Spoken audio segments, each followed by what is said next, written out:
वो कहते हैं ना, जमाने को मत बदलो, बदलना है तो खुद को बदलो, जमाना खुद ब खुद बदल जाएगा। 94.3 माय एफएम से मैं हूं आरजे कार्तिक। एक बार की बात है, एक बहुत ही खूबसूरत मोहतरमा, बहुत ही ब्यूटीफुल लेडी, वो अपनी फ्लाइट के लिए लेट हो रही थी। भागते दौड़ते पहुंचती हैं, प्लेन में एंटर करती हैं, आखिरी पैसेंजर होती हैं।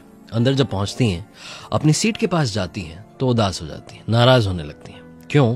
क्योंकि उनकी सीट के पास वाली सीट पर एक दिव्यांग व्यक्ति बैठे होते हैं जिनके दोनों हाथ नहीं थे। वो आवाज देती हैं, हॉस्टेस को बुलाती हैं और कहती हैं कि ये क्या है, ऐसे पैसेंजर के साथ में मैं ट्रैवल नहीं कर सकती। एयर हॉस्टेस को समझ में नहीं आता है कि क्या कह रही हैं। एयर हॉस्टेस उन्हें कहती हैं कि आप पेशेंस रखिए मैम, बैठ जाइए प्लीज।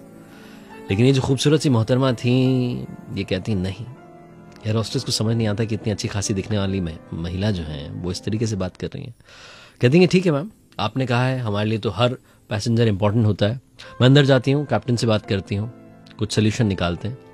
अंदर जाती हैं, कैप्टन से बात करती हैं, बाहर आती हैं और आकर के उन मोहतरमा से कहती हैं कि हमारे कैप्टन ने आज एक एक्स्ट्रा ऑर्डिनरी डिसीजन लिया है। हम पहली बार अपने प्लेन में, अपनी फ्लाइट में एक ऐसे पैसेंजर को जो इकोनॉमी क्लास में बैठा है, उन्हें बिजनेस क्लास में शिफ्ट करने जा रहे हैं। ये सुनने के बाद में ये जो खूबसूरत सी मोहतरमा थी, आखिरी पैसेंजर, ये बड़ी खुश होती हैं, रिलैक्स फील करती हैं कि चलो फाइनली मेरी सुनी गई। लेकिन एयर हॉस्टेस जो होती है वहां रुकती नहीं है, वो आगे बढ़ जाती हैं और उन दिव्यांग व्यक्ति के पास पहुंचती हैं जिनके दोनों हाथ नहीं थे और उन्हें कहती हैं कि सर मेरे साथ आइए, हम आपको फर्स्ट क्लास में शिफ्ट कर रहे हैं, बिजनेस क्लास में शिफ्ट कर रहे हैं, क्योंकि हम नहीं चाहते कि आप ऐसे पैसेंजर के साथ में ट्रैवल करें जिन्हें इंसानियत की परवाह नहीं, इंसानों की परवाह नहीं। ये सुनने के बाद में फ्लाइट में जितने लोग थे सब ताली बजाने लगते हैं और वो व्यक्ति अपनी सीट से खड़े होते हैं और कहते हैं कि ये दोनों हाथ मैंने कारगिल के युद्ध में खोए थे।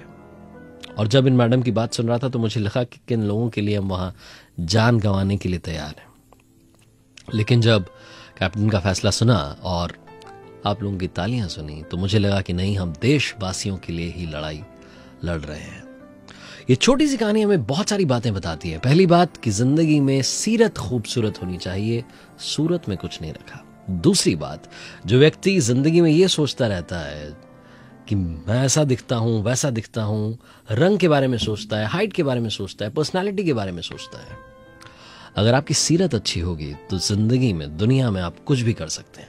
इसीलिए कार्तिक आपसे कहता है, कर दिखाओ कुछ ऐसा कि दुनिया करना चाहे आपके जैसा।